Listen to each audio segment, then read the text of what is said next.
You're not Santa. Everyone who comes near me either laughs, stares, or tells me to hide. But you're just standing there, looking at me like I'm not a mistake. Who are you? I am Jesus, and I came because you've been standing alone for a very long time. Alone feels normal now. They told me I was born wrong, too bright, too strange, too embarrassing. Even my own kind wouldn't let me play the games. They said my nose ruined everything. So I learned to keep my head down, to stay quiet, to disappear as much as I can. When the world calls something a flaw, it often reveals its own fear. They were not afraid of your nose, Rudolph. They were afraid of what they didn't understand. Rejection has a way of teaching the innocent to believe lies about themselves. It didn't feel like a lie when they laughed. It felt real. Every time I saw their faces turn away, something inside me shrank. I started wishing I was normal. I prayed I don't even know to who that I'd wake up one day and the light would be gone. And yet, the light remained. Yes, no matter how hard I tried to hide it, it kept shining. And every time it did, it reminded me that I didn't belong. Do you know what it's like to hate the very thing you were born with? To wish that God or fate or whoever made you had chosen differently. I do. I know what it is to be misunderstood from birth. I know what it is to carry something within you that others cannot accept. And I know the pain of being rejected not because you did wrong, but because you were different. Then why was I made like this? If my light only brings mockery, if it isolates me, if it makes me a target, why didn't you make me blend in like the rest? Because blending in would have cost the world something irreplaceable. But Rudolph, before we speak of purpose, we must speak of pain. You have been carrying shame that was never yours to hold. Shame feels heavy. Every time I look at the others, I feel smaller. Like I have to earn the right to exist. Like if I just tried harder, stayed quieter, hid better, maybe they'd finally accept me. Acceptance bought by hiding is not acceptance at all. And love that demands you erase yourself is not love. Rudolph, you were never created to disappear. You were created to shine. Even when the world tried to dim you. Then why does shining hurt so much? Why does being myself feel like punishment? If you really see me, tell me honestly, am I broken? No, but you are wounded. And wounds left unattended convince the heart that it is defective. What you feel is not proof of brokenness. It is evidence of how deeply rejection has cut you. Sometimes I wonder if it would have been easier not to exist at all. If I had never been born, no one would have laughed. No one would have stared. No one would have whispered behind my back. And the world would have been darker for it.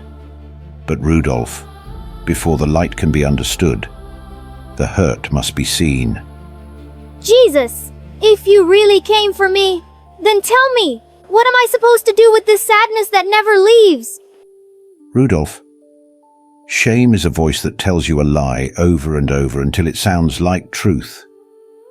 It whispers that you are unwanted, that you are too much, that the world would be better if you were quieter, dimmer, smaller.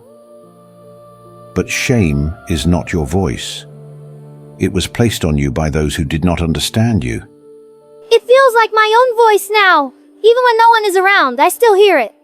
It tells me not to get too close, not to hope, not to believe I could ever belong.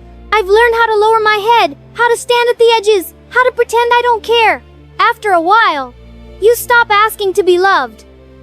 And that is the deepest wound of all, when the heart stops asking. You were not born ashamed, Rudolph. You learned shame. It grew every time laughter followed your light, every time someone told you to hide what made you different. Slowly, quietly, shame convinced you that the problem was you, not their fear. They said I ruined things, that my glow made others uncomfortable, that I should cover it, dull it, keep it out of sight. So I tried. I really did. I learned to walk behind everyone else. I learned to make myself smaller so they wouldn't notice me. I thought, Maybe if I erase myself enough, the pain will stop. But erasing yourself does not heal pain. It only buries it deeper. When you hide who you are, the world does not become kinder. Your heart simply becomes lonelier. Rudolph, hear me carefully. Being different does not mean being unwanted. It often means being misunderstood. And misunderstanding has never been a measure of worth. Then why does it feel like rejection follows me everywhere? Why does every laugh feel personal? Why do I flinch even when someone looks at me too long? If I'm not unwanted, why does my heart still feel like it's begging for permission to exist? Because rejection trains the heart to expect abandonment. You learn to brace yourself before joy could even arrive. You learn to assume the worst so it would hurt less when it came. But Rudolph, your worth was never decided by the comfort of others. You were not created to make everyone feel at ease. You were created to be true. True feels dangerous.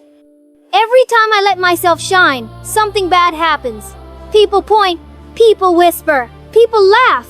It feels safer to stay dim, even if it hurts. Safety bought by silence is not peace. And dimming your light does not protect your heart, it starves it. You believe your light is a burden because others treated it that way. But what they called a flaw was never a mistake. It was simply a gift revealed before the world was ready to understand it. A gift. If it's a gift, why does it feel like a curse? Why do I feel so tired all the time? Why does it hurt just to be myself? Because carrying rejection is exhausting. Because you've been trying to survive in a world that asked you to apologize for existing. Rudolph, you are tired, not because you are weak, but because you have been strong for too long without being seen. Seen. No one ever sees past the glow. They don't see how scared I am. They don't see how lonely it gets. They don't see how much I wish someone would just sit with me, without staring. I see you. I see the fear behind your eyes. I see the sadness you carry quietly. I see the way you brace yourself for rejection even when none has been spoken. And I tell you this gently, Rudolph. You are not unwanted. You have simply been waiting for a love that does not demand you hide. Jesus! If what you're saying is true, if being different doesn't mean being unwanted, then why does my heart still ache like this? Because healing does not come all at once. Because wounds formed over time need patience to unwind. And because your heart is beginning to realize that the pain it carried was never proof of unworthiness. It was proof of how deeply you longed to belong. I don't know how to stop feeling ashamed. I don't know how to believe my light isn't something I should apologize for. I don't know how to trust that love won't turn away again. You don't have to know all of that yet. For now, just let me sit with you in the sadness. Let me hold the parts of you that learned to hide. Healing begins not when the pain disappears, but when the heart finally feels safe enough to be honest.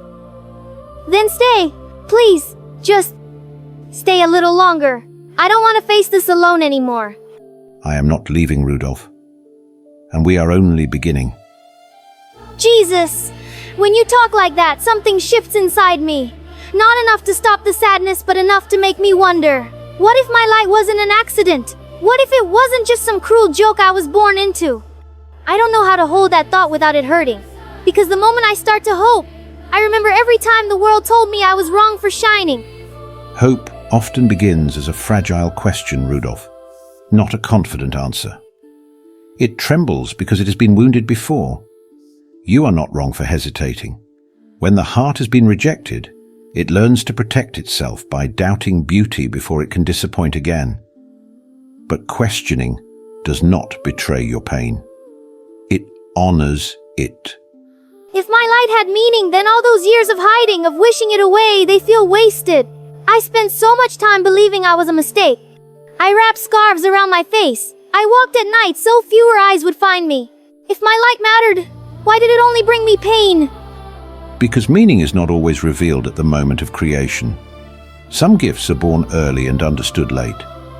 Pain does not mean your light lacked purpose. It means the world did not yet know how to hold it.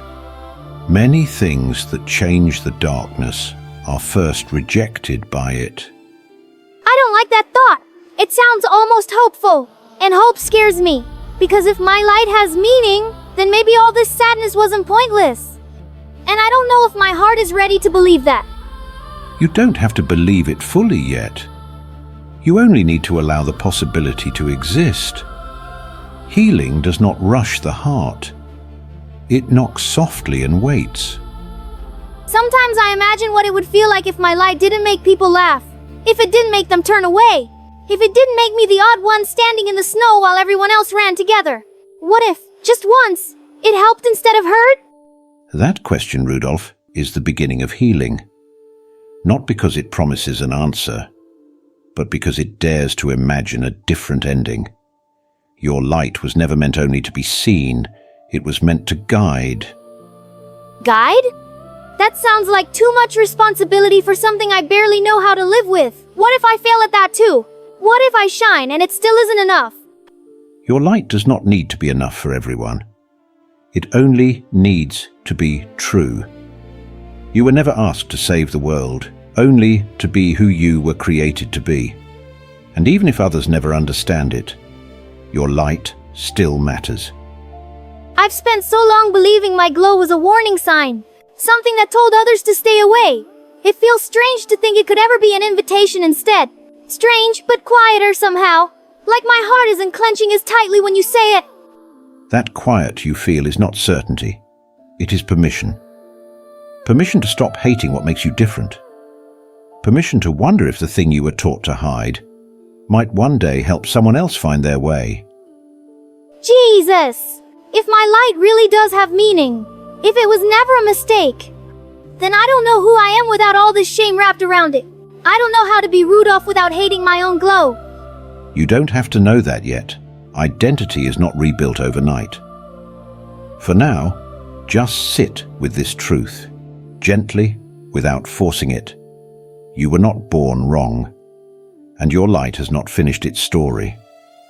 Then, could you stay with me while I learn how to believe that? Because I'm not ready to shine boldly. I'm barely ready to stop hiding. I will stay, and we will move at the pace of your healing. Your light does not need to rush. It only needs to remain. Jesus! I tried to imagine it, not shining brightly, not standing in front of everyone, just letting my light exist, quietly.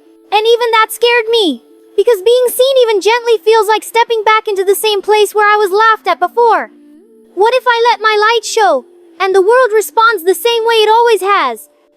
That fear makes sense, Rudolph. When the heart has been wounded by being seen, it learns to believe that visibility equals pain. But healing does not begin with boldness. It begins with permission. Permission to be present without apology. You are not asked to shine loudly, only truthfully. I don't think I could handle laughter again. I don't think I could survive being told once more that I ruined things just by existing. I've spent so long protecting myself by staying small. The idea of stepping forward even a little feels like standing in the cold without cover. You do not have to step forward alone, and you do not have to prove anything to anyone. Using your light does not mean inviting judgment. It means answering need. There will come moments when darkness is heavy, when others cannot see the path ahead. In those moments, your light will not feel like exposure. It will feel like mercy. I thought my glow only drew attention to me. I never thought it could draw attention away from me. Toward the path, toward safety. That idea feels strange, but also gentle. Like the light isn't screaming anymore. Like it's just there. That is how healing reshapes purpose. What once felt like a spotlight becomes a lamp. What once felt like shame becomes guidance.